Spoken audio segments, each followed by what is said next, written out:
તો દેશભરમાં 76મા ગણતંત્ર દિવસની ઉજવણી થઈ રહી છે। દિલ્હીમાં કર્તવ્ય પથ પર યોજાશે પરેડ। કર્તવ્ય પથ પર દેખાશે ભારતની તાકાત।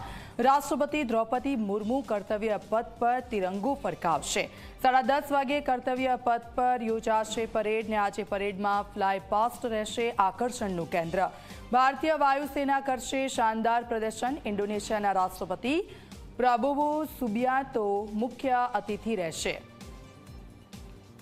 તો આપ જુઓ ગણતંત્ર દિવસની જે રીતે ઉજવણી થઈ રહી છે। દિલ્હીમાં કર્તવ્ય પથ પર પરેડ થશે। કર્તવ્ય પથ પર દેખાશે દેશની તાકાત અને કર્તવ્ય પથના આ દ્રશ્યો અમે આપને બતાવી રહ્યા છે। ફ્લાય પાસ્ટ આકર્ષણનું કેન્દ્ર રહેશે। અલગ અલગ ટેબ્લો પણ નીકળશે અને ખાસ કરીને ગુજરાતમાંથી પણ એક ટેબ્લો છે એ પણ ત્યાં આકર્ષણનું કેન્દ્ર આ વખતે રહેવાનું છે। કર્તવ્ય પથ પર દેખાશે ભારતની તાકાત અને સીધા દ્રશ્યો અમે કર્તવ્ય પથ પરના આપને બતાવી રહ્યા છે। તમામ અતિથિગણ ત્યાં ઉપસ્થિત છે અને લોકો પણ આજનો આ દિવસ છે કે જેની ઉજવણી કરવા માટે કર્તવ્ય પથ પર પહોંચ્યા છે।